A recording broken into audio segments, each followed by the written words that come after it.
What's up, guys? Welcome back to the channel. We are on foot today. Got my rod runner, my tackle bag, and doing some bank fishing out here at a local lake. Brisk morning, 48-degree temperatures. I got on my scully. That's always a clear sign that the weather's changing, and I want to be able to just go through a few techniques with you on how I fish when it's windy, because there's some things you want to pay attention to be able to not be as frustrated casting in the wind, trying to just fish in the wind. Okay, the reason why I'm doing this video today is because it's going to be a very windy day today. We're going to have wind gusts up to 20 miles per hour. Now, I don't plan to fish in 20-mile-per-hour gusts. I'm going to try to get out here by the time it's up to about 15. But today's going to be a very windy day, and it's already about 5 to 10 miles per hour right now, and it's going to increase steadily as we go. So right now I got winds blowing that way to my left, which is really good. First thing you want to do is position yourself on the lake if you can where the wind is at your back. And this is the best I've got today, where the wind is to my right. But the point is, you don't want the wind facing you. That means you're casting into the wind the entire time, and that can create a lot of issues depending on which bait you throw. You can get online and search it and figure out which direction the wind is blowing. Get on Google Maps, see the positioning of the lake, and pick the right bank to fish. Next, let's talk about baits. You want to throw baits that can cut through the wind pretty easily. Something like a lipless crankbait, it's flat-sided, has a pointy front, cuts through air pretty well. You can cast it pretty far. Some good baits to throw is the chatterbait that I was just throwing, something around the 3/8 or ½ ounce weight. Another good bait is a crankbait. You can go with a flat-sided crankbait that will cast a little bit better in the wind. Other good baits are soft plastics, anything Texas rigged, whether it's a worm, a creature bait, or a craw, something that you can put at least minimally a ½ ounce weight on, just to give you enough weight to cast it through the wind. Another good bait is a spinnerbait, and that's a classic for fishing in the wind, not just for castability, but just is an awesome bait presentation to fish in the wind. Having that chop on the water, that allows to camouflage the bait a little bit, pique their curiosity, and create a strike. Going weightless, you can always do that, but again, it depends on your skill level, especially with a bait caster, and where you're fishing, what the conditions are. I probably will throw a weightless worm at some point today, and that will definitely be on a spinning reel. So in the end, depending on your level of experience, you can throw whatever bait you want. So another tip I have is pick the right location. And what I mean by that is, you may want to pick a spot, if you're bank fishing, that has a lot of tree cover or bushes or whatever. That will help to block the wind as well. Now, too much tree cover and bushes makes it hard to cast, so consider that as well. But if you find a spot that has enough trees that can block the wind, that will help you out as well, and will allow you to fish a larger variety of baits because the wind won't be so much of an issue. So my fourth tip is set your equipment right. And this is for a bait caster. You have to know your reel and know how to adjust the settings for windy days. There's two settings you want to make sure are set right when fishing in the wind.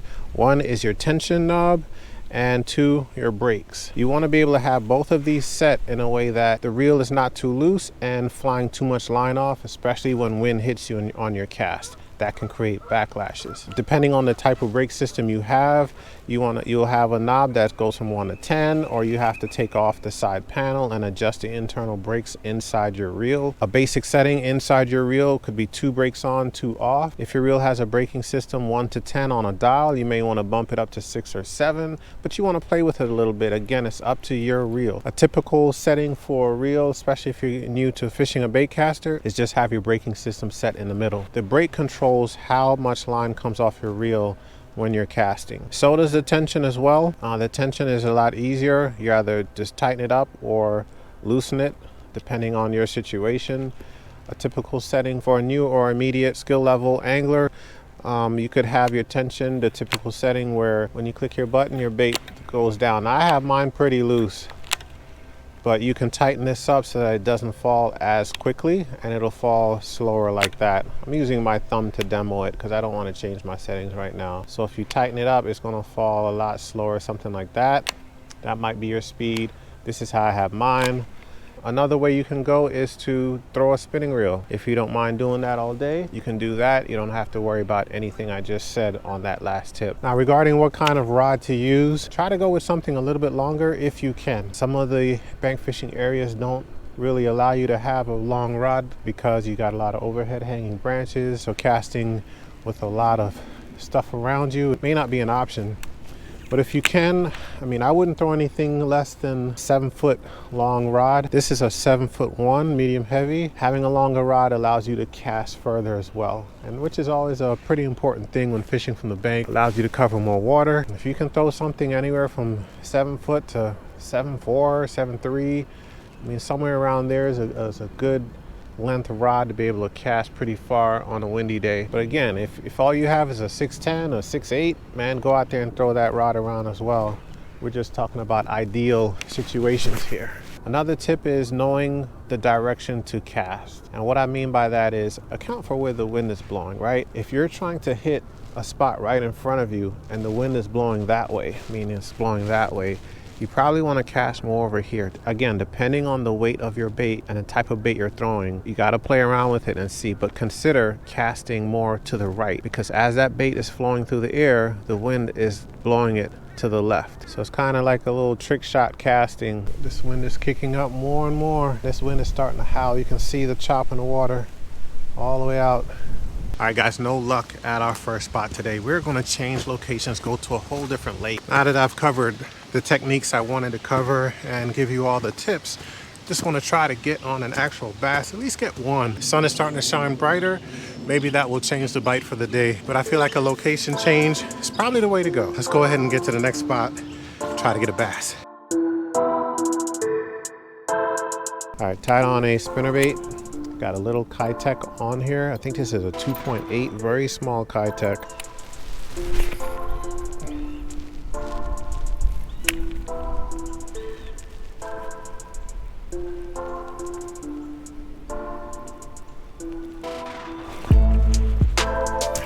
That's just a fish. Yeah, I got one on the spinnerbait. Ah, man. I don't think he's pretty big, but there we go. Let's get him in here. All right. Decent. Awesome. Here we go, guys. Decent bass. Let's see what did, oh man, he was not coming off. We've got the trailer hook right here up top. Just pull that out, and he got the main hook. So he really wanted this double hooked. I've actually never hooked a fish like that before on a spinnerbait. I don't know if you guys can even see that hook went straight in twice, like he got a nose piercing. All right, again, one of the baits that I talked about that's ideal for fishing the wind, no secret here, is a spinnerbait, and landed this beautiful bass. Look at the colors on this guy, absolute beauty. Let's get him back in. Thank you, guy. Oh, you want to go that way? There you go. This is what I caught him on right here. This spinnerbait has double willow blades, silver willow blades, and got a little, like I said, a little Kitech trailer, and he just demolished it. Went for both. He went in for the juggler because he was hooked on the main hook up here as well as the trailer hook. Oh wow, I'm fishing and I look down and there's a whopper plopper sitting right there. I'm gonna have to get that. Come here, buddy. Yeah, not bad. This is a whopper plopper 110. Awesome find.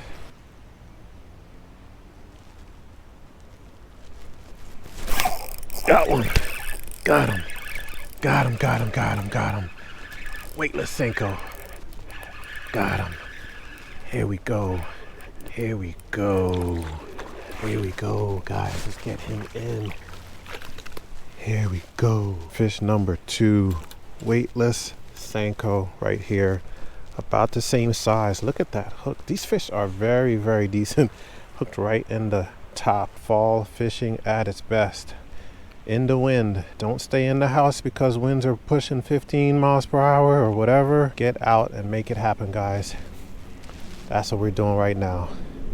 Decent fish. These guys are feeding up nice and plump. Beautiful colors. Awesome bite. Let's go. All right, buddy. Thank you. This is what I caught him on right here. Just tossing around a weightless Senko. And this is green pumpkin black flake. Dip the tail in some spike it, chartreuse, garlic. So now I'm casting into the wind and letting the current from the wind blow the worm towards me. And again, with this being weightless, that just allows the wind to naturally bring the worm down along the bank. Yeah, this wind is doing its thing. It's getting a little bit hard to control this Senko because I'm throwing it straight and my line is being blown in the wind, creating a huge slack arch in the line by the time the bait hits the water. And when I start to reel in that slack, it then pulls my bait towards me out of where I'm trying to keep the bait. So it's a little bit challenging.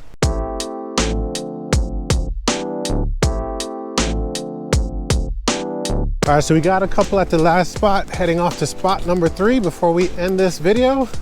Try to pick up one more bass. I actually never caught fish over here before. I'm gonna kick it off with the chatterbait. I've got wind blowing that way from right to left, and this water is a little bit more stained. I'm gonna try this color I'm throwing right now. Oh wow, so look at that. That's a really good sign right there. You've got some green grass right there. So there is some healthy vegetation underneath that might hold up some fish.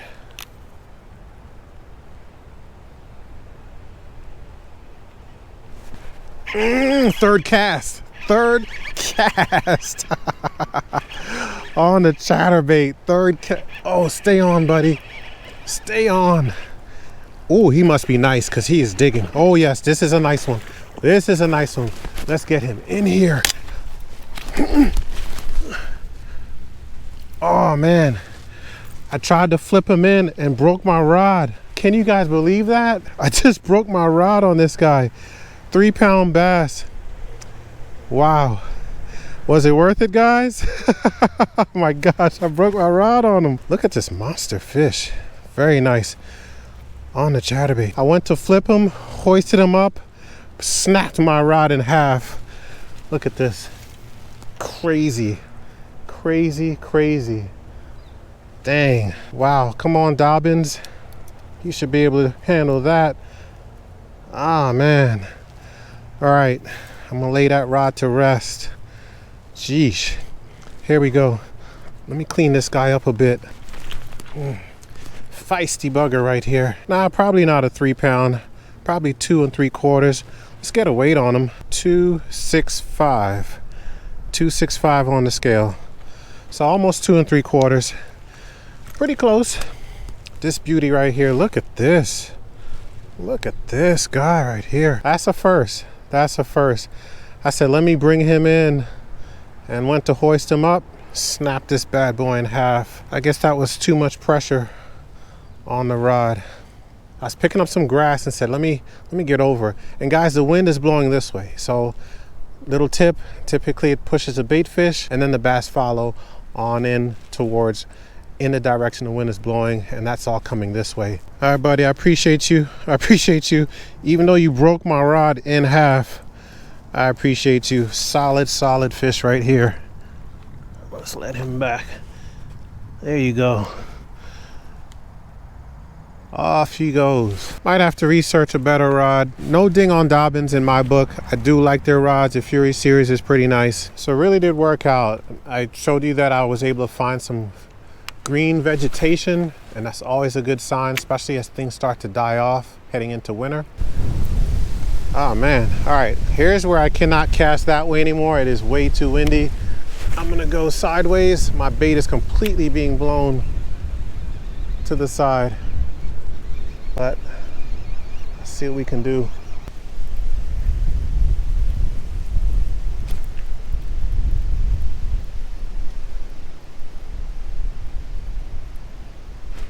Fish took it right here at the bank. I watched the whole thing.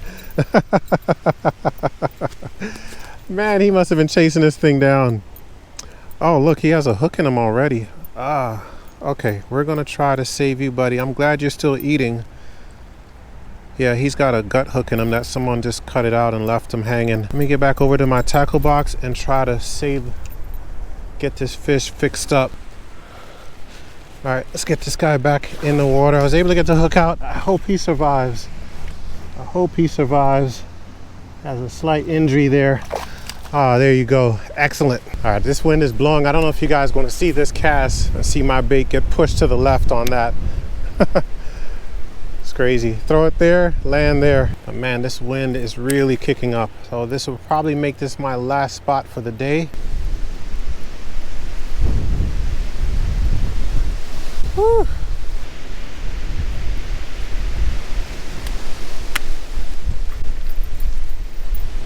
All right, guys, that just about does it. It's time to get up on out of here. This wind is really howling. I wanted to do this video and show you guys something different, especially in these conditions. I mean, right now you can see all around me, this wind is blowing hard. The only reason you can hear me is because I'm running my audio through my GoPro, this GoPro right here. So I was able to get 4 fish today and hit a variety of baits. Got 2 on a spinnerbait, 1 on a chatterbait, and 1 on a weightless Senko. Always good to catch fish on different baits, but wanted to show you guys techniques, do some tips on how to fish in windy conditions. I know myself, I'm guilty. There's times I'll check the forecast and I'm like, nah, that is just way too windy. It's gonna be a big headache. I don't wanna deal with it, especially on a boat. And I'd rather just wait and fish another day. Hopefully after watching this video today, you guys can see, don't wait. Fish those windy days, just adjust your approach, adjust your baits, adjust your techniques, and make it happen. Largest fish today was just under 3 pounds. It's a good time to fish. You can see decent bass are biting in these conditions. Special fish catch today. I was able to help a fish out and get that gut hook from somebody else, not me. Again, guys, let me know in the comment section below. Do you want to see more tutorial type videos, more helpful videos where you can actually learn something, where I can share what I'm doing on this channel? Just try to teach people what has worked for me. I'm not an expert. Let me know down below in the comments if you want to see more videos like this. Also, let me know what you'd like to see. If there's a special bait you want to see me throw, if you want to see, get some tips on another technique or anything fishing related, let me know in the comment section below, guys. Don't forget, road to 10,000. We're pushing hard. Thanks to all of the supporters out there, just like you. We appreciate it. So please do us a favor, hit that subscribe button below, tap that notification bell so you see when we upload our videos. Also follow us on Instagram and Facebook. We will be doing a 10,000 subscriber giveaway, and it's gonna be nice. It's gonna be nice. We haven't done one in a while, so it's time, and we're gonna celebrate this milestone. Anyway, guys, it's time to get up on out of here. Yeah, I've done my thing out here in this wind. Time to go and watch some football. As always, guys, stay safe out there. We'll see you next time.